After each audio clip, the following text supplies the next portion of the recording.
I've got Paw Patrol stickers on my laptop at home. Okay. I just stole them off of my kid as well. I was just put some Paw Patrol on here. I haven't got any Paw Bluey. Patrol's okay, yeah.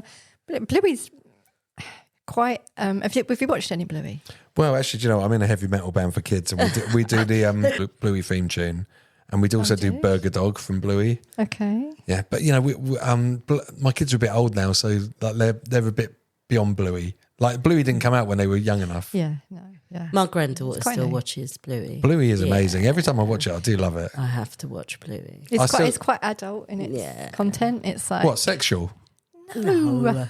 As in Swearing. It's layered, so like a kid can watch it, but if you're watching it as well, you're like, oh yeah, okay, that's quite clever. Yeah, okay. I thought you'd been watching like Bluey Lates or something. No, I don't know about You've been watching Blue. You've been watching Blue, not Bluey. Dang, that's why I was so interested. All right, we're going to start the podcast now. Okay. Should we start the podcast? Why not?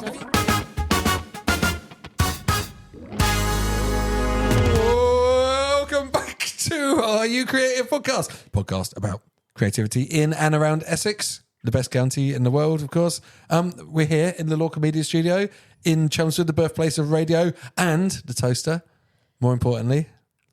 Yes. Yeah, it should be recognised. Yep. So, yeah, throw up your swords for Essex. I am so-called creative expert Nick Kern, and my co-host here is... Sangeeta Mitra, not so creative, learning the industries. Yeah, about to bust out some poetry at a poetry night soon, I think. Have you written it yet? No, but I've done a couple of lines. I met him the really? other day, yeah. Seriously? And you're being mentored?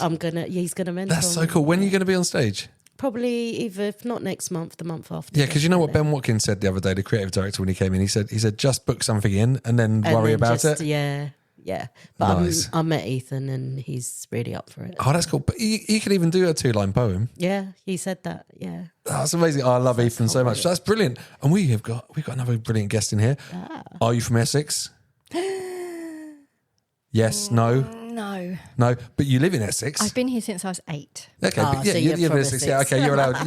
You're allowed here. Yeah. I would say if you've lived here since you're 8, that's maybe about half your life. Yeah. Roughly. That's good. Right, yeah. And what's your name? Elaine. Elaine what? Tribley. Elaine Tribley. Are you creative? Oh, I hope so. I think. Well, what's that? Is that a yes or a no? Yes, of course I'm creative. Yes. Good. Yes, big yes. Oh, God, it's terrible when we have to chuck the guest out and stop the podcast. Sangeeta, do you know what Elaine does? Right. So no, but yes. Yeah. Because I'm remembering Elaine's name. Yeah. So I'm going to go with art of some form. Yeah, art of some form is about right, I think. Elaine, what do you do? What do you do? I'm a freelance artist. Yeah, you are an artist. You do a lot of different art stuff, like because you do create art, but you also curate exhibitions as well. I do. Yeah, I'm what is known in the trade as a portfolio worker. A portfolio worker. What is that? No, I've never heard that before. You haven't? No. What is it? It's probably what you do too, Nick. Actually, it's like when you have lots of different things going on. It's not just one. Oh, I like dilettante. Oh, dilettante. Yeah, you know, it's someone that someone that does lots of things, but they're not maybe like the expert in stuff, but they try lots of different things. You know, jack of all trades. Yeah, it's like a sort of Victorian that's what thing. I use. Yeah. Do you know? It's like the sort of thing like half finished projects everywhere. Oh, I love it. That's right. So a portfolio worker, I love that. Yeah. It does sound like that. Does sound like, you know, when you hear someone who's a photocopy repairer and they're a reprographics specialist. You know, it's like is that how does portfolio worker come into art? It's like dipping into lots of different things. So I exhibit, I work in education, I curate, I work with public art, I work in different organisations. Yeah. So it's just those different ways of working to make a living as an artist. Now, you have to diversify. Oh, you've got to diversify, yeah. So it keeps life interesting as well. Imagine just doing the same old thing again and again and again. Yeah. Well, what first brought you to my attention was the Birdland project. Oh, okay, right? Yeah. Right, now, I really think that public art needs to be on roundabouts, right? If you go into Holland, everywhere roundabouts, they've got public art on it. It looks brilliant. We just waste them. Like what? We do. What do you know? Oh, let's plant some daffodils. You know, like I look. I'm not dissing daffodils. I love daffodils, but we've got all these spaces that are perfect for public art, and you put this really good like birdhouse city up in the middle of a roundabout, right? Legally, you got commissioned. It's not like it's not like you just went and like stuck it up overnight. I have done that before, but no, this wasn't illegal. No. But it looks so cool. It's like, how many birdhouses was it? There's 7. 7. Yeah, and they're all different. So it's part of a bigger project. It's a commission from a developer. So I worked with like lots of community people in the local school and everything. And the land that the work was on had been obviously quite populated by nature, as in every new development. Yeah. And like the new developments where they name it after the thing they've destroyed. Yeah. Like Meadow View, Sunshine Glade, Gone. Badger's Rest. I don't know, yeah. Yeah, and this was one of those. Fox's Folly. That would be a nice one. Fox's Folly would be great. I like they that. should pay me to name them. I would like to be a new development Maybe namer. you should get in there, yeah. I think it's Chelmsford Council you need to apply to. There is a Badger's Mount Yeah. in Billericay. Oh, wow. Yeah. Is that where the king of the Viking badgers got buried? It's just a little mountain there. There's a little There's a mound tiny little there. badger ship in it as well. That could be like Essex's Sutton Hoo. It could be, actually, couldn't it? Yeah. Anyway, let's go back to... So is it called Birdland? Yeah, so there's the Bird I called it Land is Bird like- City, sorry. I was No, going to say... I quite like Bird City, I know, actually. but 7 things, it would be a bit of an oversell, wouldn't it, for the name if it's just 7 birdhouses? Yeah. It's more like Bird Hamlet. But there are some more bird houses in the woods next door. Yeah, As part of the art as well? As part of the art, yeah. But I built those with the kids from the school. So we made some bird houses and put them back. So we were trying to give back what had been taken away. Oh, that's nice. I mean, the fact is that the 7 bird homes on the roundabout that you saw are made out of steel. Yeah. And the doors are sealed. What? So the birds can't... They've been evicted? it's Permanently. Yeah, exactly. So that's right. like you can't actually... They've been rehomed to Jaywick, those birds. They like it. It's named after a bird, isn't it, Jaywick? It's nice. It's nice for them to go to. Yeah, so they've rehomed the birds. Yeah. They never got to start their homes there. Yeah. It was always... And the idea was that, well, you can't... Like, birds would not want to settle in a steel birdhouse. No, anyway. it gets too hot. It's like being in an oven. Burn your feet a little Yeah. bit. So burn your beak off. And you might bang your head a little bit as well, so... But also it was like a bit of a tongue-in-cheek about the housing market, like how hard it is to access a home. Oh, brilliant. The crux of it was that I was making a nod to the land was once owned by a family that the guy had written a book about birds of Essex. Oh, wow. So it was quite sort of like, linked into the historical aspects of the land. Who was this guy? That sounds amazing. Gosh, now you've asked me. It's like a project from like a year ago. Yeah, okay, yeah. I'm on the next one and it's like I've got to remember. Yeah, Beaky Birdhead. Beaky Birdhead wrote the book. Very famous family from the area. And they own the land way back. Yeah. It's been passed over and over. But he wrote, apparently he wasn't a very particularly nice person actually when I did my research, but he wrote a book, Birds of Essex. So that was... And he liked to just catch them and kill them. I think they stuffed them. They really did. Really? Yeah. And is that why you've got like fake holes so the birds just fly into them and then you can just stuff just them pick them up? Yeah, pick them up. I mean, they haven't got any beaks left. Smash their beaks in on the fake door. You can build a plasticine one. Yeah. Actually, one of my friends, she's a very good artist, and she used to make bits for animals in the Natural History Museum. Okay. But once she made some labia for a Tasmanian devil. Right. Yeah, because apparently they've fallen off, because some of them are in quite bad shape, aren't they? But it's weird that she has to make like all these different bits for animals. She had to make that. Yeah, not just one day. It's like, what am I doing today? Just making some labia for a Tasmanian devil. Okay. Yeah. Cool. I don't know I don't know what happened to them. No, okay. They're just degraded over time, because a lot of stuff there is quite old. So, making a new beak would probably be quite easy. Yeah, okay. Yeah, I mean, you could just get the bottom of an ice cream cone, couldn't you, if you wanted? Just nibble the rest off and just stick a bit of cornetto, stick it on the front of a crow. Sorted. Giving me ideas now. Yeah, and sorry, Sangeeta, I will let you talk in a minute. I've gone in silly mode now, haven't I? Because it's late. I was just thinking of J.A. Baker. J.A. Baker, yeah. Was that it? J.A. Baker? Don't know. No, he wrote The Peregrine. Right. The Peregrine, yeah. So, which is a very significant book. And we did look at that book as well, because peregrines had been seen in this area. So, and they're very much making a comeback as well. So they're kind of hanging around a lot in the Chelmsford area. And this is just on the outskirts of Chelmsford. So yeah, the peregrine, that was one of the birds. But He doesn't have a nest box. Okay. No. The nest boxes are for various other birds, but the one in the centre was designed by the children I worked with, and it's like a brilliant. double-decker one, which is quite cute. Yeah, what sort of bird is that for? That's one of their birds. Oh, made-up bird. Yeah, Oh, brilliant. Made-up bird. I love it. Yeah, so it's quite That's cute. creative. Yeah. We had all these collective nouns that are in the paving as well. So there's all like these little bronze markers that we made. Oh, and they're with the And bird's the- feet on. Yeah, they got the bird's feet on. Yeah, Oh, that's brilliant. So that's also birds you wow. find. So it kind of like two layers of birds that you find around that. And that's all area. around this roundabout. That is Yeah. such a great bit of public art. It's really joyful though, like the until you understand the subtext. It's but it's really joyful Stay to with the see. joyful, it's joyful. With these collective nouns, I mean, there's so many good ones, isn't there? You get Murder of Crows, Yes. Tower of Rooks. Yeah. Do you know what leopards is? A jamboree of leopards. Oh, it's not, is That's it? the A best. jamboree? Yeah, jamboree is my favourite one. A leopard's not a bird, though, Nick. What?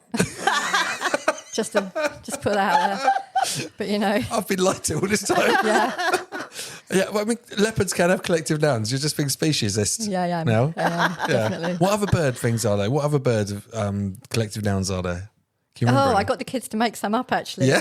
And what I've done is I think there's 3 where they made up the nouns, and I've put their school's logo into the bronze, like where they've been Brilliant. engraved. So you can tell there's 3 of them. I can't wait. It was fun. That was really funny. Imagine that in the future, someone might find this in 500 years and go, oh, do you know the collective noun for blue tits is a squaffle? I found this historical document. It is that. Yeah, it is. You'll find 2 or 3 for each bird species. Oh, brilliant. It's not like a scientific. This is the name. There's all different people will say different things for them, so you can make it up. I love it, like the community involvement though. That's so exciting. Like the kids must have got such a buzz from coming along and seeing their stuff actually being part of the environment and, Yeah, and, they and were being good. there permanently. Yeah. Also, I worked with a local archaeologist, and we devised a 2-mile walk around the area, which took in the artwork, but also local properties, and the property that belonged to the guy that wrote the book, his name I can't remember.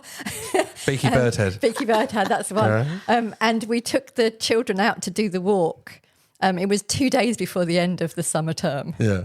Bad timing. Oh yeah, zero concentration. Oh my goodness, they were on fire and they just wanted to get back and eat. It was just, Miss, I'm hungry. Miss, I need the toilet. I want to go home now. Have we finished? Oh, but, you know.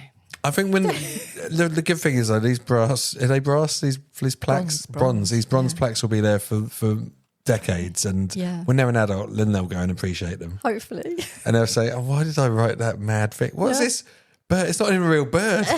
Double-decker birdhouse." Double-decker birdhouse, yeah. It was quite cool. Yeah. Amazing.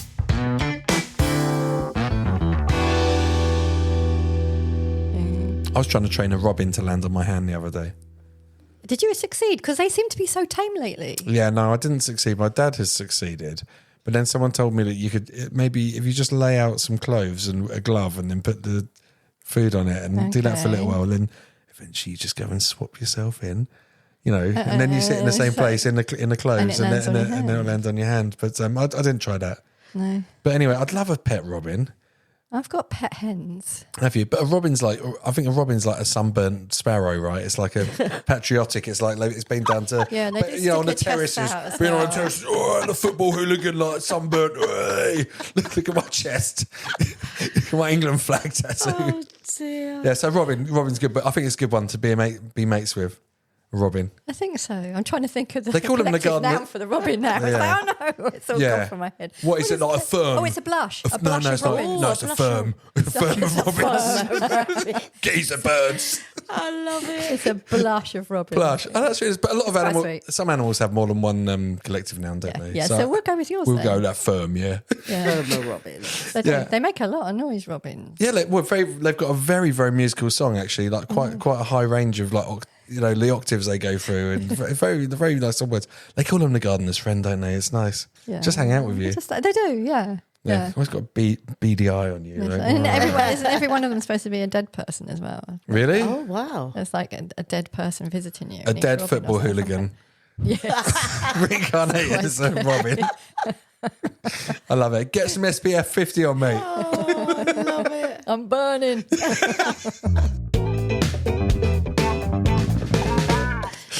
So, Elaine, have you done art forever then? Is this your thing or? Forever, ever. So, no, I worked... I worked in radio. What? Yeah. Radio Essex? BBCS. BBC Essex, sorry. I'm not Radio Essex, that's the enemy. No. Really? What were you doing there? So I worked in various different jobs. When I first started, I was just a receptionist. Okay. Don't say just a receptionist. No, I was a major receptionist. That's important because you've got to check in guests. Like, you know, like say if Frank Bruno's coming through an interview, he's got to come to the reception desk, right, and chat to you. We met quite a few famous people, actually. But they don't even have a person in reception anymore there, which is really sad. Just like you walk in and then just buzz the buzzer and then someone comes down. Yeah, producer just comes and gets you. Yeah, it's just, I think that's... You get processed. I've been in there a few times, you get processed. Yeah. Yeah, here you go, come in, sit there, do this. Yeah. Take a photo against the wall. Hold this number. Yeah, hold this number. Hashtag BBC Essex. And then after you were just a receptionist, what lofty heights did you reach? Really? So I worked as a news RPA, radio production assistant. Which was dead scary. Yeah. So you were the person who compiled all the news. So you'd have the feed coming down like internationally and nationally, and you'd be taking off. Back in my day, it was on cart and on reel to reel. Oh, really? What is that printing out? Print it out, rip it off, get to the newsroom. Rip it off, staple it, take it through to the news desk, and then you take the audio down on a cart and take that with the cue. So it was all done like that. And then any packages that you were doing. So if you were editing any packages for the production team, then you would be on a big old desk with the reel to reel. Yeah. And so if you had to take out an and or an it or whatever, you're literally listening by going until you can get it. And then you're using... cutting it? Yeah. No way. Just with a blade. Right, and then sticking it back together with a bit of tape. Yeah. What? No. Wow. And then they play on the radio and you're like, oh, please, I hope the tape holds. Yeah, no, it always... People have to start somewhere. Yeah. Well, loads of people came through and then went on to do big things. Yeah. It was like, there was a mass exodus of people going up to 5 Live when that happened. Wow. A whole bunch of the journalists went moving on up. But a lot of people went from there to Radio 4. Katie worked there. We went to Blue Peter. Really? There was a whole bunch of... Katie who? Katie Hill. Oh, yeah. Epic. Yeah. She was on BBC Essex. Yeah. She was... knocking on the door for ages trying to get in. Yeah. And then she worked on the phone. Why? It's because reception was ignoring her. She let me in. Oh, no, I'm busy. I'm on my tea break. Can't let you in, sorry. Yeah, so there's been a lot of people that have worked, that it's like always been that local radio, and for BBC anyway, it's like a stepping stone. And there's some people just stay the whole time, but it's often a stepping stone into the other parts, either to TV, in the regions or big time, or in to other radio stations. So yeah, and BBC do this wonderful thing where you can go on attachment. So if a vacancy comes up, you can do like a 6-month attachment or a 12-month attachment or 2, whatever, and then you get to experience another type of role. Oh, cool! So did you do that? I did an attachment as a researcher on the station, then worked as the researcher on the station, and then I worked as the producer for the website when the World Wide Web first started. Yeah, here comes the information superhighway is coming to Essex. It was at the back of the time when you just had a screen with just writing. Yeah. And then from there it then became what it became, but much more basic back then. And back then, all the local BBC radio stations were allowed to create their own websites. Awesome. And then at some point, someone went, hang on a second. We need to have like a set template across all of this because people are getting a little bit carried away with their content. Now, can I tell you about this amazing website? It's called the Wayback Machine, and it's actually the Internet Archive.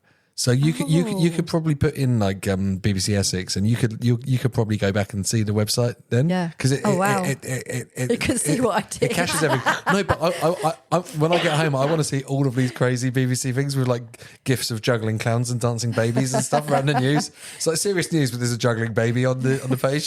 I don't know. And word art as well. Word art, yeah. Yeah, Elaine's News Corner, like in word art with glittering letters and stuff.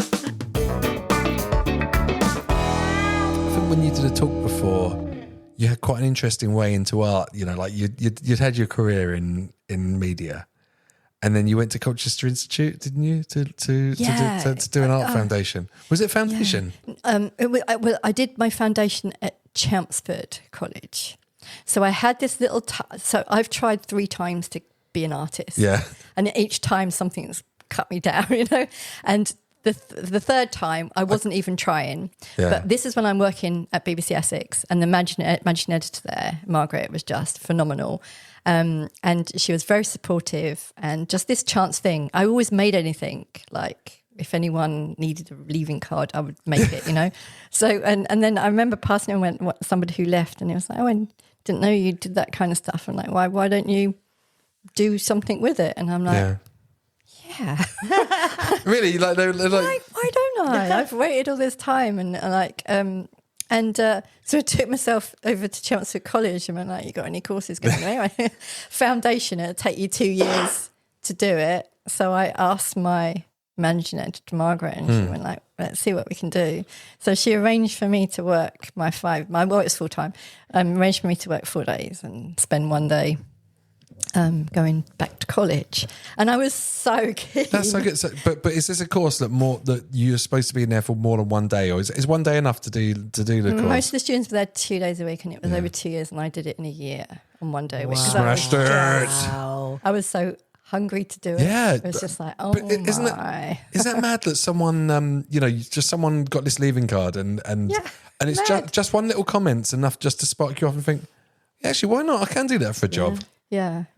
It's looking back, it's kind of surreal because I'm just like, why at that moment in time? Why did that mean so much? Why did it make that difference when nothing had before? I had a similar artistic genesis as well. Yeah. Where I had a job that I found really uninspiring, and there was a poster on the tube, and I love this poster. It says, "If you don't like your life, you can change it." It was by an artist, and it was really nice. It's quite good. And I was like, I think I saw it every day, and it just sunk in. And I was like, oh, I'm going to learn graphic design. Look, there's a course starting next week. I'm going to go to apply to that course. Brilliant. Get on the course. It's so weird, isn't it? It's like these sliding doors things that. Yeah. If you hadn't just had that one thought or been in a certain mood that day, especially coming to it as a second or third career, later on in your life. Third or fourth by then. Yeah. So you smashed this course, did it in a year. Yeah. And then I was bitten, and by what? By the art's sake. I just couldn't stop. So I've got this far. I'm going to do a degree. Yeah. I'm like, what the heck? I've got 2 young kids. And I'm like working full time. I'm doing a degree. So hang on, you had the kids as well. You did your foundation and the job, and you had your kids. Yeah. And then you think like, oh, that was easy. I completed it. Let's make life a bit harder. Yeah. I was like, I'm not letting go now. So brilliant. So I applied, and I do you know what? To this day, I have tried to work this out. I have got no idea how I knew this art school. No idea. But I applied to Central St Martin's. Oh, okay. Which is a major art school. Yeah, probably one of the most prestigious art schools. Yeah. Ever. Ever in the world. Yeah. And I applied, and it was just surreal. And I got a place. It was a part-time course, but it meant that I'd still have to spend 1 day a week going to this course. It would take 5 years for 1 day a week to do this. It's a fine art BA. And my managing editor went, we'll sort it. Yeah. Really? Yeah. So BBC brilliant. were really kind. And then how did you deal with the childcare and things like that as well? Like, have you got your 2 young children to do this? Yeah, it was a bit of a balancing act. And then I went and got pregnant again. Oh, come on. It wasn't enough. Elaine. No. Yeah. As I say, Let's just make life a little bit more complicated. it was too easy. Clearly, it was too easy. So so I did 1 year, and then I was pregnant. So the second year, I'm like, well, I'm going to London. This Charing Cross Road. It's like the old Central St Martin's, as they've moved now. And I'm like, on the train, taking stuff backwards and forwards with this big belly, and just like me thinking about it now. I'm like, oh my goodness. It's like one of my daughters now. I'd be like, no. Just some of the things. It's just like, it was a surreal time. And then I had my son. So I now have 2 daughters and a son. And then I think I took out like a term, like a minuscule amount of time because I didn't want to take out any more time. And You were driven. You were on your art path. so driven. Yeah. I'm not taking out any more time. Even that the dissertation that I had to write for that, I actually wrote it around this exhibition I'd never been able to go and see because of what was going on. So I was, I think I did better not seeing it actually. What was the exhibition? It was Munoz. I think he's not with us anymore. Jean Munoz, and he makes these amazing sculptures that are like 3/4 size people. Oh yeah, they're just really just something. It's a bit freaky with the Freaky proportions. and magical as well. It's just you can't quite get it, but you can. Do you know? It's. But yeah, like Ron Mueck does the massive people, but this guy's the little people. Yeah. But wow. Anyway, it was about his exhibition, and anyway, that did okay. But then I then had my son, and went back not long afterwards, and I remember having to keep my breast milk in the dean's fridge because there was nowhere else. So I was like feeding my son. So I would be expressing in the loos. And then putting my breast milk in the dean's fridge. It was just totally surreal. And I had this cute little pack. And I remember going on the train once and I met someone I hadn't seen for ages. And they went, "Oh, like, where are you?" I'm off to art college. They went, "Is that all your art gear?" That's my breast milk, mate. That's my espresso. I'm going to express myself at Central St Martin's. It's a great place. So it must have been a funny conversation with the dean. Yeah. I think he was quite sort of like, oh yeah. As long as I don't have to see it, I'll talk about it. Yeah, it's a bit like. That's crazy. So 5 years. That's such a long time commitment. It's big. But you were earning money at the same time, which is it's very important. You're keeping your house going and stuff. Yeah. It was quite a balance. Yeah, but and then you come out the other side of. Your degree and you're like, oh, I'm an artist. I've got a bit. It's official. What'd you do? Masters.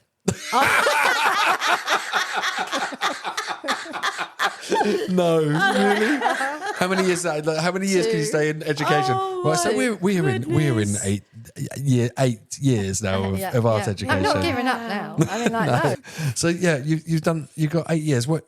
What do you do your masters, or do you have to choose like a specialism for your masters or anything? No, fine art again. So I have an MA-FA. What is fine art? What's the difference between art and fine art?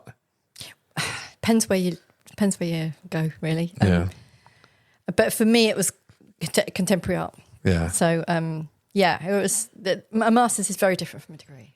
When I think about fine art, I think about things with gold frames around, like Constable and things like that. it feels like the National Gallery compared to Tate Modern or something. But it's like encompassing everything. So yes, you kind of like have auctioneers for fine art. Yeah. So it's like it's not sculpture or painting or installation. It's like everything. So you might specialize in one of those, but you're getting like you're taking a look around it. So could you classify, like, would Damien Hirst be fine art? Yeah. Yeah. Okay. So contemporary fine art. It's all art, right? Yeah, it's all art. Yeah, it's all art. Yeah. Yeah, because imagine if you were just like, no, that's not fine art. That's just art. Yeah. I spent all that time.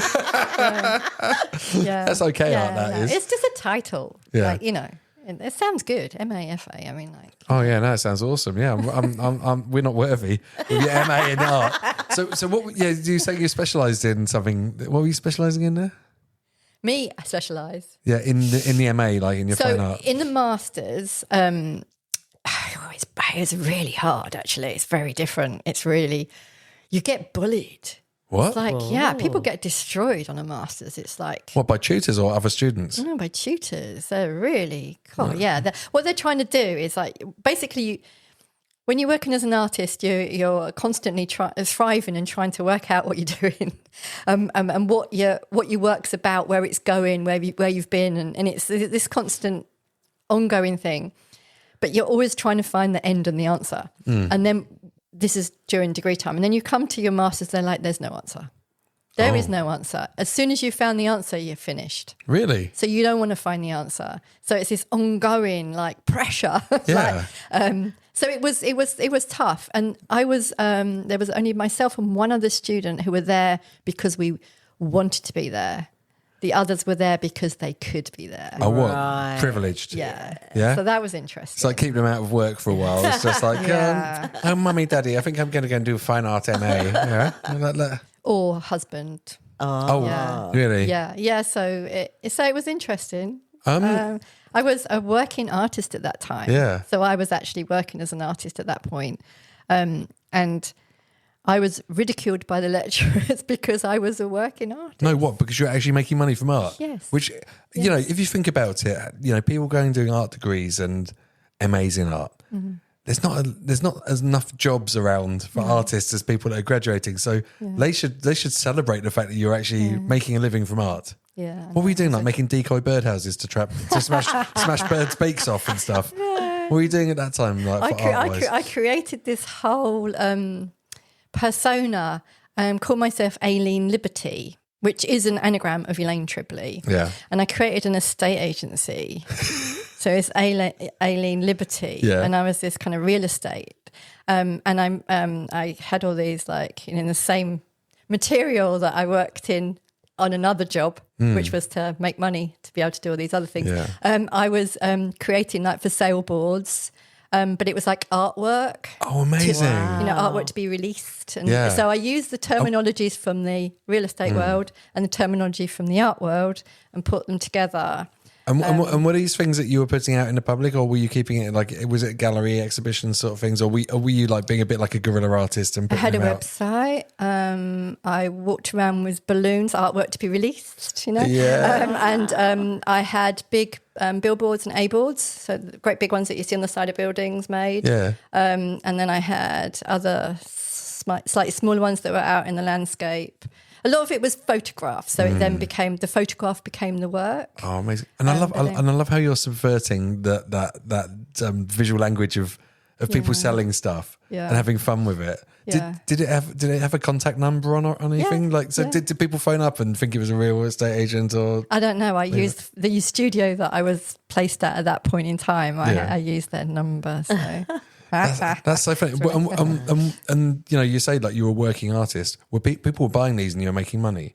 Although this was ultimately for the MA show, so I was working towards that. So this is like during my time there, what it built up to and became. And I think I had every intention of carrying it on, but you burn out. Yeah. And I came to the end, and I still have a lot of the stuff left, although the balloons have all melted together. So I don't have any of those left. But I do have the bigger A-balls and everything. So, I mean, I love this because I work in advertising, and I love people that do subvert advertising and use language like, you know, led by donkeys are doing now, like for like political work. But it sounds like that's exactly the sort of thing, you know, like taking ads out and putting a new ad in that looks like a real thing. Yeah. Well, it was really like, again, like sticking a finger up to the art world in a way, which like all through my work, there's a big tongue-in-cheek thing going on. There's like a sense of humour underneath it, like, you know, so. Do you think, I mean, this must have just been after the Young British Artist sort of time, the what, you know, like YBA stuff. After them, So, but they were like very like punk and like fingers up at the establishment. And I think like that sort of thing was so exciting around like the 90s and the early 2000s, I think. It was I miss that. Yeah. Do you feel like art's got like, it's a bit more inaccessible now, really, like for non-rich people? Oof, that's a difficult one. I think there's always a way, but I think there is that kind of thought, you know, to really make stuff, you need money. Yeah. And it's like, you know, if you need scale. So things need to be on scale. You know, some of the contemporary painters around now, they're painting huge paintings. Oh yeah, you mean it's not like prolific output. It's like making big stuff. Because people love big art. Yeah. And it's almost like you need the space to do that big art. You need the funds to buy the canvas to make the canvas to do that big art. I mean, paint, just think the cost of paint. Like just to do a painting of that size, the amount of paint you'd need to use. And that's crazy. Yeah, so there you need a cherry picker to get up and down it. Yeah, there's all those things. Yeah. Oh, wow. And actually, you know, a lot of these artists have teams of people helping them as well, don't they? They like do, painting the canvases. They do, yeah. You know, no one. You know, like Damien has loads of people helping. Yeah, with Damien. Yeah, but he celebrates it, doesn't he? He's just I just knocked these out. Someone's just made it over there, and people still buy it for loads of money. I love it because he's so honest about it. Yeah, that's true. But so yeah, is that difficult to be? You know, to make a name for yourself, you've got to be prolific at that scale. Yeah. And you've got to be able to do big and Yeah. Oh my God. Now, I work opposite Central St Martin's new Granary Square. Right. Is that Central St Martin's? Yeah, I think it is. In King's Cross. Yeah, in King's Cross. Yeah, that's the new. I never campus. see anyone carrying massive canvases or anything like that. I mean, I see some of the most amazing fashion ever. Yeah, that's because they got helicopters coming in. So they've got Chinook helicopters coming in with massive Daddy's canvases. here. Yeah. Wow. I joke. There are all sorts that go there. So, but how would someone that's not from such a privileged financial background, how would you now get into art and stuff? Do you think doing street art or something like that, getting out there, doing guerrilla art is the way to get noticed? I know. Well, look, back to portfolio. Yeah. It's like if you want to work as an artist, you can't just sit in your studio making paintings. No one's going to find you. So you need to work a way out of making money to enable you to make paintings if you want to. But it's if you can find projects, or I've self-initiated loads of stuff because nothing was happening. So I think it's just having the determination. I don't think I've had shown. Yeah. So do you think you got a balance? I'm going to paint an Amy Winehouse picture here. I'll sell that. I'll make some money, and then I can put some money into this other project here and apply for funding for this. And you're always balancing. Yeah. Not like I said that you're painting an Amy Winehouse picture, but if you want to make money as an artist in Chelmsford, I think you can paint an Amy Winehouse picture and do all right. Do you think that would work? You don't remember where you were, do you? I saw her once in Catch in Shoreditch playing pool. Yeah, she just used to go and hang out there. Oh wow! And this is when she's really famous as well. And we used to go to Catch all the time, and she'd just be there playing pool and stuff, just hanging out like a normal person. She was a normal person. I know, but she was also one of the most famous singers in the world at the time, and it was just you sort of see people nudging each other. Oh my God, there's everyone else over there. I should have painted her like one of my French girls then, shouldn't I? Be like, oh, Amy, just stay still there, playing pool. Could have done it like the dogs playing poker at a pub, Yeah. 4 different Amy Winehouses playing pool around the pool table. That could have worked. Yeah, you could have had your own gallery with that lot. Yeah, in Chelmsford, definitely. In Chelmsford. Yeah, stick it in a gold frame, do a little bit of graffiti over it. Yeah. Boom. Yeah. £1,000. Elaine, Huh? Is that how? What do you think I could charge more? Well, I don't know how much they are. It's an original. Oh, I suppose. It's one of one. Yeah. Hand painted. 2.5. Embellished. Embellished as Put well. some gold on it. Gold works. Yeah. So I was part of a collective once when we were looking at the economics of the art world. And we had someone do a talk for us who was from Sotheby's. And honest to God, this is what he said, that if you want to sell a painting, it needs to be dark green colours. Oh, yeah? No browns. And a bit of gold. Dark green and gold. Yeah. So Whistle Jacket. Is Whistle Jacket the horse? Is that green? Whistler. Which is my fake estate agency. Yeah. Was green and gold. Oh, amazing. Yeah, the logo I because of created was that. green and gold. Yeah, because of that. I was like, oh yeah, okay, take that on board. Yeah, brilliant. Take all the bits of all the bits of high art end of the housing industry and the high end of art. Isn't so that weird though? Gold makes a difference to the price if you've got it within your painting. There are colours that people are willing to pay more money for. So if you've got a real brownie picture, I saw something about blue, right? Back in the days, back in the days, right? God, what is it called? In Belgium, right? Right. But they said that blue was so rare. Marguerite. No. Oh. Back in the day, back. Further back. Yeah. Oh, sorry. Who are you talking about? Are you talking about art? I'm talking about art, but right. I can't remember the person's name. Hello, this is Future Nick. I'm talking about Van Eyck. I've just gone off the rails in the last 10 minutes. Yeah. Sorry, okay. I'll be back in the room in a second. Somebody from Belgium. No. So blue used to be such a rare colour for paint. It's so expensive that they would use it sometimes in religious paintings, and for people to see those paintings was to see blue in a painting was mind blowing. It's like us going to see a 3D movie or a hologram or something like that because they weren't used to seeing blue. So if you put blue in something, it just struck people with this awe. They were like, "Oh my God!" I don't know whether it was from the lapis lazuli or whatever. When they used to be such a rare colour, the government used to have to license it, and people had to make applications to get the colour. This sounds like a Monty Python sketch. It's real life. Is it? Yeah. Okay. Yeah, and then they'd have a little religious thing. Oh, let's have a little bit of blue in there. It'd be amazing. Yeah, and then people were like, "Oh my God!" There's a lot of blue in the Sistine Chapel. So. I was just gonna say in chapels, there's a lot of. blue, isn't I it? think that's probably painted afterwards. Do you think they went all like, let's get a can of blue? Yeah, stick a blue. Go and get some cornflower blue. Yeah. So, yeah. Oh, I do like cornflower blue. That's nice. Yeah. Yves Klein made his own blue up. It's just like so dense and rich. Yeah. And Yves Klein's International Blue. It's a very good colour. And then Anish Kapoor with his like Vanta Black. just like, the blackest black in the world. Have you seen that? Yes. Nanotubes. Yeah. It's amazing, isn't it? Yeah. Get lost in the void. Yeah. I think it's so incredible. good. And you can't see where, because you can't see any depth. No. I was like thinking, I don't want to get too close in case it's like Stick your sticking nose out. on it. It's like being in the dark in Wales. What? There's In no the dark in lights, is there? Wales? There's no lights if you're in the country in Wales, and it goes dark and you can't. It's completely black and you can't see anything. In Wales? Is Wales the darkest dark you could get? Yeah, it's darkest dark I've been in. What's the darkest bit of Essex, do you think? Dengie? No. Dengue. It's Dengue. don't know. Dengue. Dengie. Yeah, dengue. Probably. Dengue. But that is the end of the Dengue. world. You could fall off there. That's probably like the darkest place, isn't it? Gold back in the day was just like, oh my God, look at that guy. It's like now it's blue. It's like in the Roman times, purple was so rare that if you had a purple toga, people were like, oh my God, look at that guy in his purple toga. So like, only the top guys would get to have a purple toga because the colour was so rare. Wow. And they'd be like, bruv, I love your toga. Yeah, I got better purple. It's like, yeah, it's like show off. So I was going to look up this artist. information that you got. It's like kind of random I'm just things. that autistic. I just collect stuff in my brain. I can tell you loads about colours. Yeah, I do Yeah. love colour. Yeah, Colour's my yeah. new latest thing. I'm doing so I work in loads of different ways, right? So I've just been working with Chelmsford Museum on a project.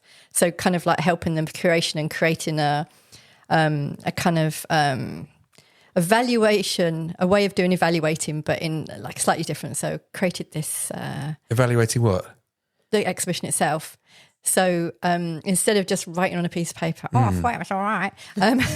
We've got designed sort of discs of each of the paintings in the exhibition, and then little kind of speech marks, but all on magnet. Yeah, cool. And then got the technician to paint a magnetised wall with like sort of and it's a little bit more funky. But and he had to do about 10 layers, so he was not happy with me because you have to do the back wall colour, then the magnetic paint 3 times, and then the front colour, and then I wanted these panels as well. So people can vote with these like tokens. Yes, so you can pick one of the pictures, and they're like fridge magnets. So they're lovely. Yeah. They're like really tactile. Nice. So you can pick one of the paintings, and then you can take a little quote bubble, and then you can write your thoughts. And then people are putting them all over the wall. So, and then you can rub off the quotes, so the staff they can then replenish. So I think we did 100 of each. So people can, so it fills up, and then they can take a photograph of it and use that for evaluation of the exhibition. Oh, that's so cool. And then read it again. And have they done it now? Well, they've started that, have they? Yeah, it's been up for a while. So actually, the artworks have become another piece of art because people are So adding it's like to an them. ongoing display created by the visitors, which is really nice because it's where people put them as well. And the other thing about the exhibition was like about spending time looking at art, because we just like, oh yeah, it can be the next one.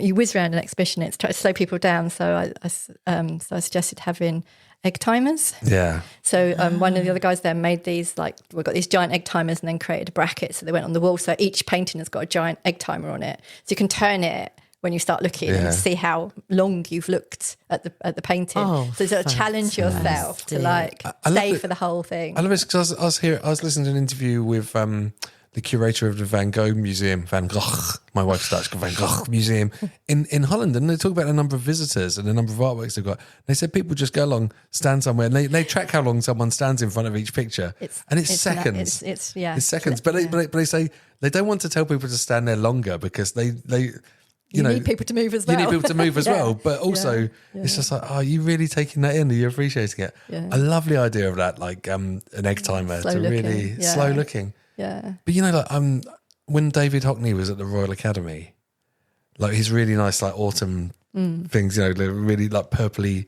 paintings. Oh my God, I just got lost in those rooms. Like, I think I spent like 15 minutes just stood in front of them and just felt something special, really like affected me, like just enjoyed it. He's so interesting. I went to the exhibition In King's Cross, where you go inside the room, is the that what light you're talking room. about? The light room. No. The Royal Academy was the painting ones. was The the first, his first iPad ones and stuff. Oh yeah. But the light room's The light amazing. room So is you're fully amazing. immersed on every. Yeah. It's like they project on the floor, the ceiling, every wall and around it you. spins round. And what was really cool though is the interviews. So the soundscape was him being interviewed, and it was interviews from when he was a young artist and now, and the difference in the voice. Oh really? It's How did it just change? fascinating. It's fascinating. He smokes a lot of fags. Yeah, he does. But he had this sort of young, sort of slightly Americanized accent because he moved to California and then back to his sort of like roots, and it's just like this contrast of it, and the age is really tellable. It's So when he's so doing the fascinating. bigger splash, then he's a bit Americanized, and he's gone back to Yorkshire. His Yes, Yorkshire and it's sort all of the accent. landscapes around there. Yeah. But he's really of interest to me at the moment because I've started to paint on an iPad. So the latest work that I've made for an exhibition has been iPad paintings. So he does that, and it's just been really interesting looking at how he's like interpreted the way he works on it. Oh my god, he's so quick as well. He does one every day before his breakfast. Yes, every day. Yeah. Every day he does an iPad drawing before breakfast, and that's just before breakfast. Like he's doing other stuff the rest of the day. Yeah. It's Brilliant. And we see that body of work. You talk about being prolific, like when you see all of his iPad work together and displayed on iPads or digitally as well, they are beautiful. There was a big debate about it at the time whether like that was valuable art, digital art actually counted as art. Yeah, that's really interesting. And I recently illustrated a book for someone. And when I passed over the illustrator, he had two artists working on it, two illustrators working on this book. And I passed my work over to him, and I said, I've used my iPad, so they're digital files, so it's nice and easy for the publisher. I can just send them the digital files. And the other artist didn't have any way for that, so I had to scan all of her drawings in. And we had this discussion, and he was talking to people about all this work, and he said to them all like, so I had this illustrator and then Elaine working on the work, and Elaine used a computer, and then the other artist was hand drawn. I'm like, hang on a second. Yeah. I used an iPad. I still drew it. The computer didn't do it for me. What is Elaine, that? you know what you do at that time? Say, look at the wall. MA, fine art. Where's yours? Show me yours. Have you got one? No, 8 years. I can draw on this. I'll do whatever I want.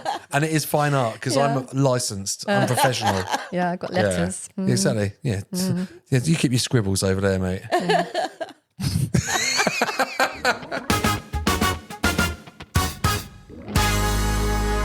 So do you think, right. Elaine, there should be more galleries here then in Chelmsford? I think we should have a contemporary art gallery. Yeah. Like we have the Artists in the Meadows, what Jen's doing, absolutely fantastic. Yeah.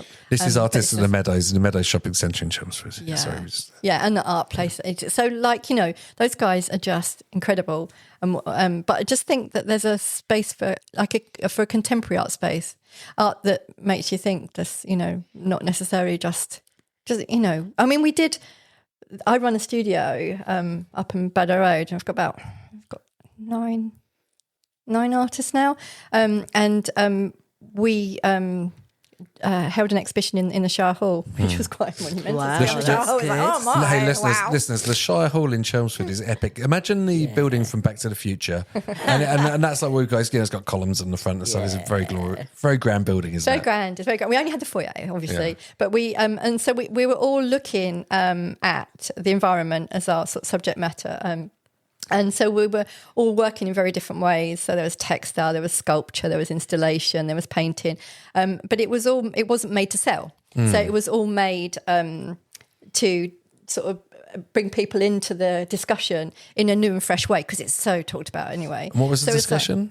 Environment. About the environment and what Yeah, protection so and yeah, just what are we doing? Yeah. So and we had to man it, obviously, and we had a visitors book which was well used, really, really good comments, and the discussions were fantastic, because people were coming in and they were looking, taking the time, reading about it, talking to us about it, and like having a proper discussion and having thoughts about it, and we got some really good comments from people, and how much they enjoyed it, how much Yeah. they loved the challenge to like work out what the work was, how much it opened things up for them and made them think more about Yeah. things that have been overdone in the media.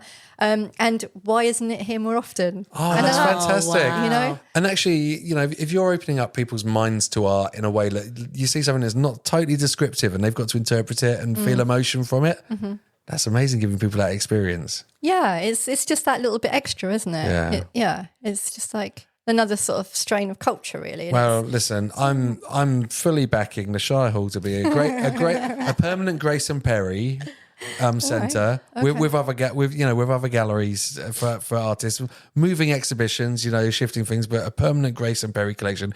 Come on, let's sort it out. We've got to celebrate our beautiful Grayson, right? yeah. He's I don't done so think much he doesn't good work. really like Chelmsford, though. I don't care. He was here, and I will get his art here. Do it. Why does he not Do like it. Chelmsford? I don't think it was good for him. To him. I know, but it might be nice if he comes back. He might like it Great now. if he did. Oh, he came to the museum, didn't he? When he did his motorbike Oh, yeah. program. Oh, I love Yeah, that. He had the His work motorbike was- outside yeah. Chelmsford Museum. Do you know, That was cool. I'm not bothered about seeing him. I want to see Alan Measles, his teddy bear. I was in a show that he came to. Yeah. And it was in the barge at Oxo Tower in London, and I had some artwork in it. And there were quite a few big names in there. And he was... Did he have work in there? We just was visiting. I think he might have just been visiting it. I'm trying to remember now. But anyway, I was with my husband and I lost my husband right at the beginning and then noticed him later. He was following Grace and Perry around like a little puppy dog. He was just in awe. He just couldn't believe this grown man was like actually how, you know, and he still follows him on Instagram. It's kind of weird. But yeah, he was just absolutely like, whoa. It was interesting. I mean, yeah, I love him, and I love his, you know, that he still gets all the things like the Essex essays, and he's got all this. He's always bringing Essex into his work, like the House for Essex as well. Yeah. Out in Rabness or wherever is it? No, is it Rabness? Yeah, it's Yeah, Rabness, Rabness. yeah. He's brilliant. So he pretends he doesn't like Essex. Yeah, he but does. he's well connected. Hey, talking about Essex. You painted some big like sea axes on the roads, didn't you? Oh my, yeah, I It's so did. cool. What's it called? La Drapeau. What is it called? Drapo, Le yeah. Drapeau. Yeah. You do you know about this, Sangeeta? No, It's what? The French name of a flag. Really? Oh. Do you know that Antonio Banderas, if his name was in English, he'd be called Tony Flags? It's not as glamorous, is it? No, So yeah, it's not at all.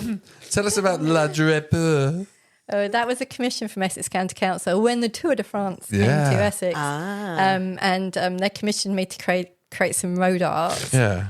So because the helicopters come over, so it's like an opportunity. I mean, it's quite traditional for Oh, Tour de France wow. anyway for people to paint like messages of support yes, on the road. Yes. So Oh, it's but you were sort of like, Essex, come on, welcome to Essex. But it didn't go down too well. What? So what happened was I designed, I mean, it's very straightforward. So the simplest ideas are often the best. Yeah. So it's just the three C axes, one and the polka dot. So the tops, Yeah. mountain stage, and then the yellow jersey, and then the other one was the green jersey, which I think is I can't remember which one it is. But anyway, the stage is different.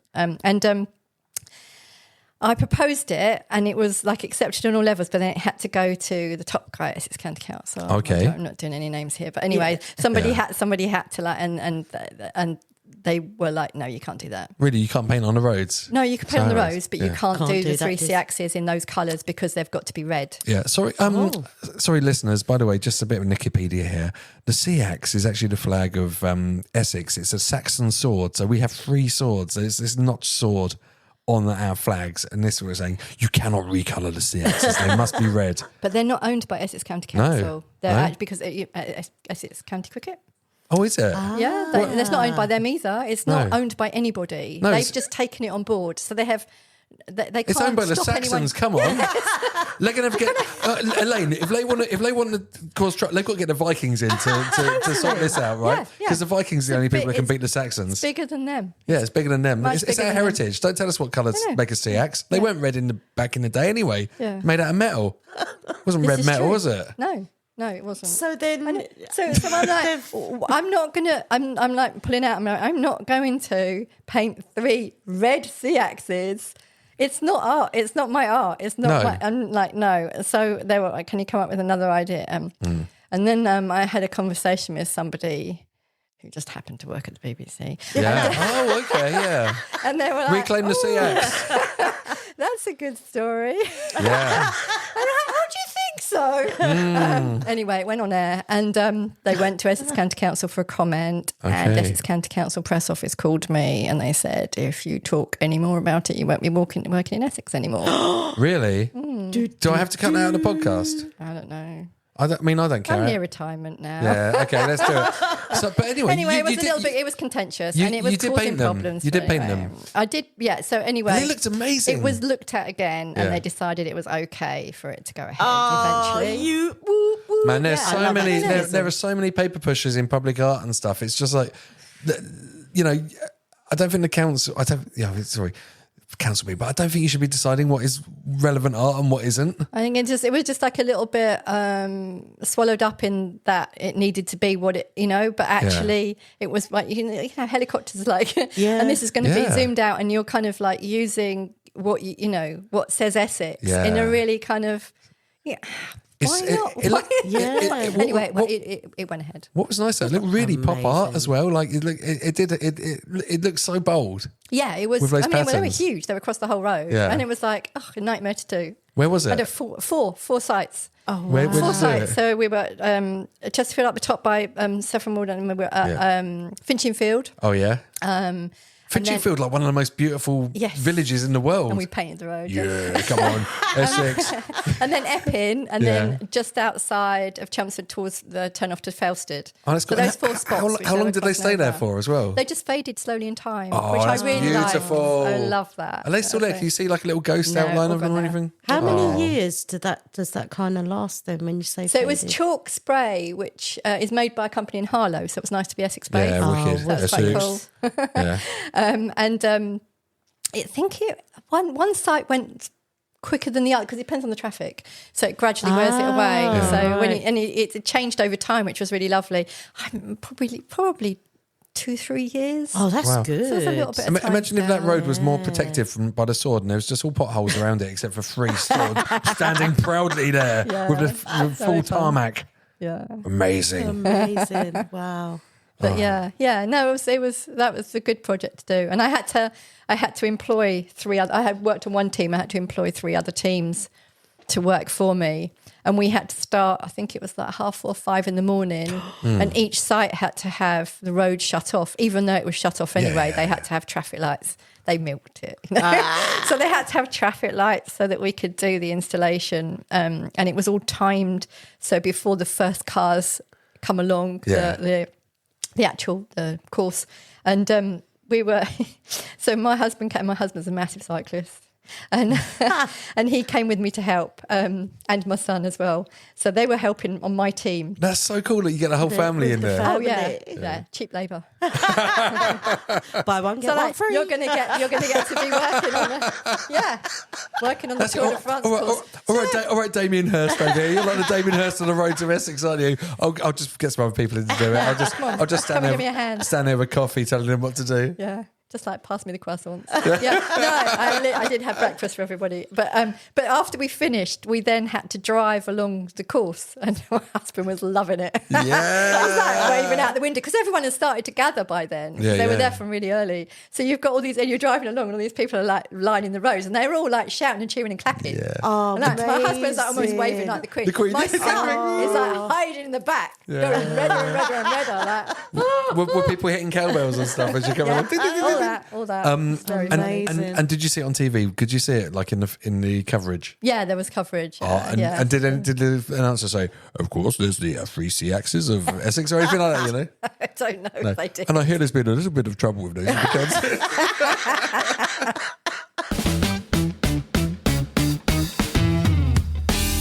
I don't. That's my second time I got into trouble for some of my artwork. really, what was the other one? I worked on a project with a school, and we had teenagers, and they had these statements, and the statements were on perspex, kind of on perspex, and within the county the atrium, at Yes. the county hall. And one of them was the phrase "milk was a bad choice." Oh yeah, from which is from Anchorman. Anchorman. Yeah, great. Yeah, milk was a bad choice. Yeah. And that they had like a trip of French farmers coming over. Yeah. And the guy who was running the trip for the French farmers says we need to take that off. It's What? offensive. Really? Milk was a bad choice. Why? Yeah, because they were dairy They were farmers. dairy farmers. Yeah. Well, Yeah, I know. well, they might have been Anchorman fans. They might have been. Lancôme.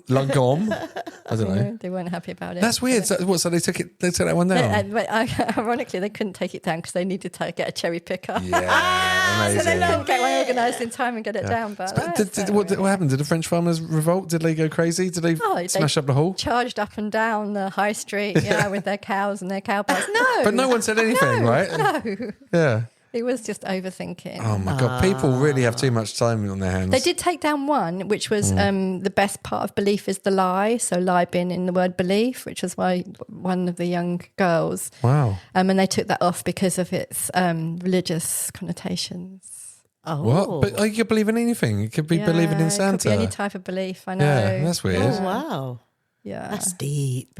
Right. Yeah. I will not have art censored. That's why it's better to stay independent because then you can just do what you want. True. Yeah. Yeah. Yeah. Anyway. But you don't get as much money, but you know. You don't get council funding. Actually, I wish to be more polite about Essex County Council because maybe I want to get some funding one day.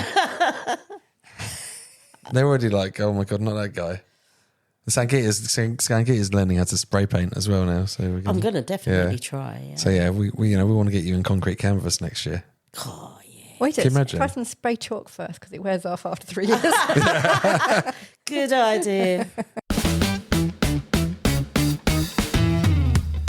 I mean, what I loved what you said is the whole fact of, people that can afford it, they go into it. If you can't afford it. So say I work with young people, very good artists, but if they can't go to uni to begin with, how does somebody start off? Yeah. Uni doesn't give you like that big entrance to the art world. It's down to you still at the end of the day. So it's not like a ticket to it. And there is definitely a snobbiness around if you've got your BA or your MA or anything, but it still doesn't give you the work at the end of it. Right. So there is still there's still opportunities. I think so. Yeah. I don't. For me, it was part of a build-up of several different attempts and just being very hungry and wanting to be part of that. And I wasn't it's going way back. So for me, financially, it wasn't quite such a big amount of money back then. Sure, so that makes a huge difference. Yeah. But I didn't sort of walk out into a job. No, that's was it good for networking and things like that? Like talking to peers about other art and how they're getting noticed and things. On a fine art level, sorry, on a contemporary art level, it's the conversations. Yeah. And I think out of all the people, I just kept in touch with two people who both French artists who have just visited socially and just we had very good for holidays. Oh no, it's a fine arts holiday. I'm thinking ahead, Nick. It's totally. Do you find because we were talking to a creative director the other day and he's saying a lot of the thing is just I've done it because it's nice, but then you have to post rationalize it and intellectualize it and things. So do you think going to uni gives you all of that stuff where you can talk about your art and make it more important, but you're just doing something you love what it looks like? Yeah. But that doesn't necessarily mean you can earn money. No. Yeah. So it's a different thing. But right now I'm doing an online contemporary art course because I really missed the talk. You're studying again or you're teaching it? Studying. Oh my God, how qualified do you want to be? I'm not going to be re-qualified. It's just having that discourse with other people. Would you ever teach, Elaine? I've done a little bit, but more on a workshop level. Right. So, but I did. So before I did my master's, I got myself a place on a teaching course at University, ARU, sorry. Aroo! ARU, that one. so Anglo-Ruskin University listeners in That's the Chelmsford and one. Essex. and because I got expelled from school when I was Yeah. Now we're Come on. talking. 15. So, Let's go naughty. so I didn't have all my qualifications. So Yes. I went back and did adult education, my maths GCSE, Oh, amazing. and got a C. Yeah, that's what Elaine. Straight to- Elaine, you should go and do your 11 plus next year. Should I? Yeah. Show those back posh in time. kids. Teach those posh. I passed my I'd 11 plus fail. actually. Did you? Yeah. Did you really? Yeah. Did you go to grammar school? Yeah. Which grammar Colchester school? Grammar School. Did you? It's the number one school in the country that year, I think. That year? Yeah, That year? I didn't even drag it down. Did you not? It was so strong that even I couldn't drag it down. Yeah. Oh, I think I dragged my school down.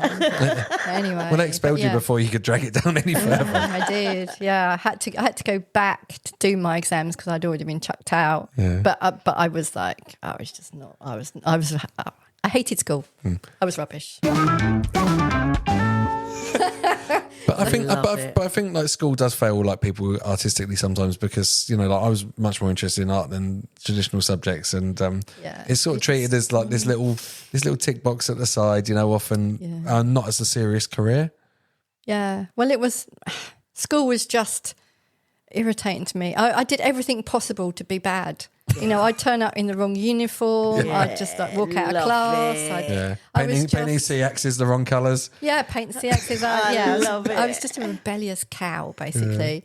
And then eventually, I just like. But what didn't help is my parents supported me. Oh, So amazing. they were never on the teacher's side. They didn't really like teachers. So Wicked. that kind of like fed into my whole outlook on it. Did your So I did, we, just did your like- parents have an artistic background? No.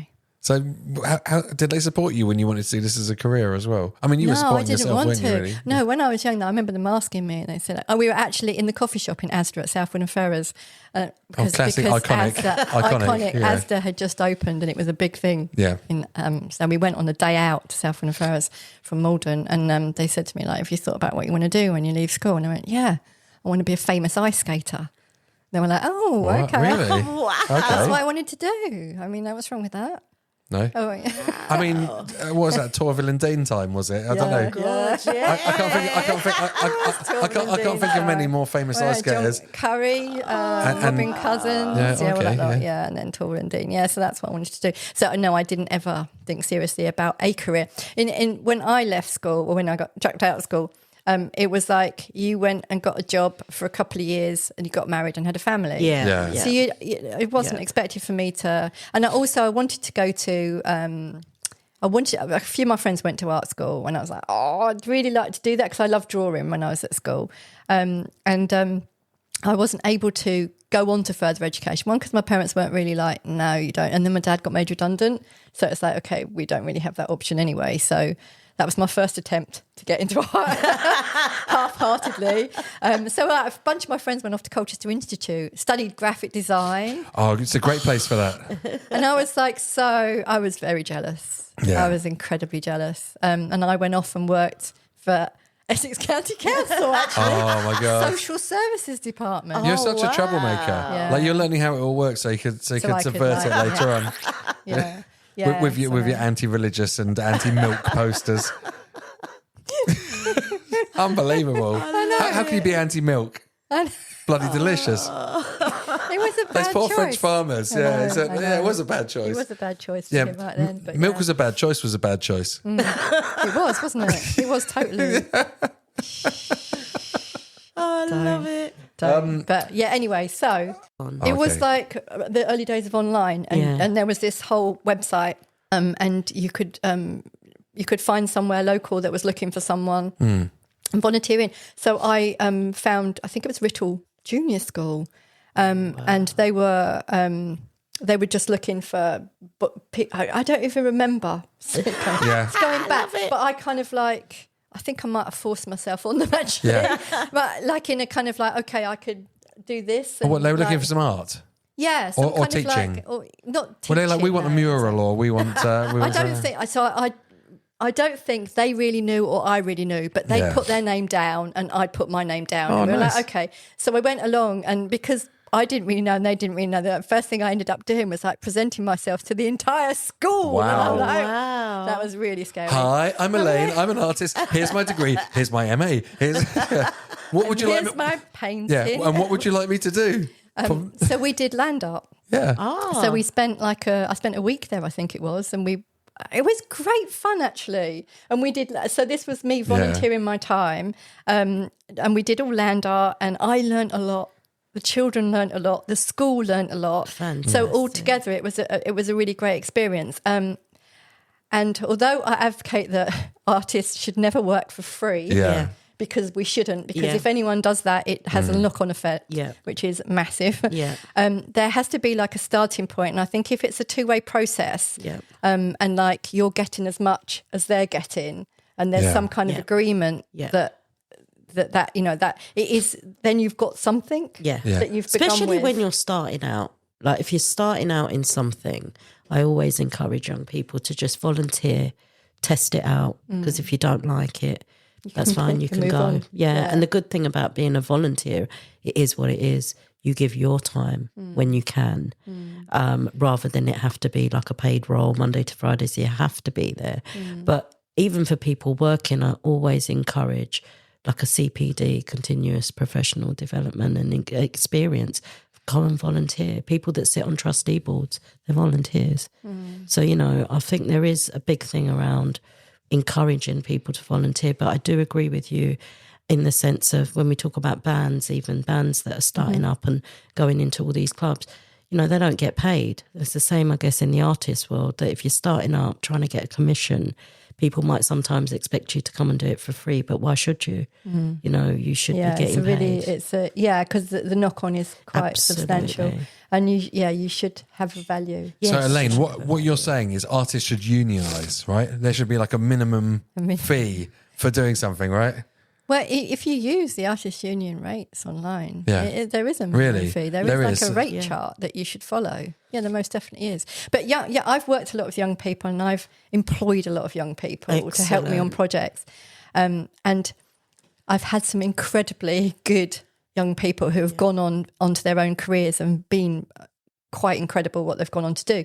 And I've also worked with young people who haven't had the commitment. Yep. And I think that's really important. It's like, if it's what you want to do, Yep. Yeah. then show up. Yeah. Don't say Yeah. you're going to show up and don't. Yeah. Yeah. Yeah. And this is me paying as well. Yeah. And I've gosh. also presented myself on projects to young people. This is happening. I need people to help me. It's a paid opportunity, and no one has responded. Oh, wow. So Wow. it's like, if you really want to do it, Yeah. But luckily opportunities. you can bring in your husband and your children. exactly, which is why they get to do a lot of Yeah. And do you know what? I'll take you to McDonald's on the way home. How about that? Like payment or whatever. I don't Who know. are you going to call? Yeah, the family. My family. I think it was a Kentucky, actually. Oh, lovely kufk. All right. And Elaine, you're one of these people that I actually feel like we've sort of just got going, and I think we could just carry on going for like 3 hours and then take it to the pub and then carry on, just end up endless nonsense.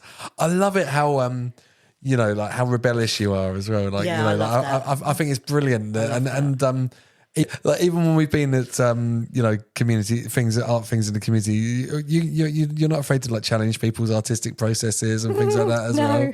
But I think that's great that some people have to do that to hold people to account for Yeah.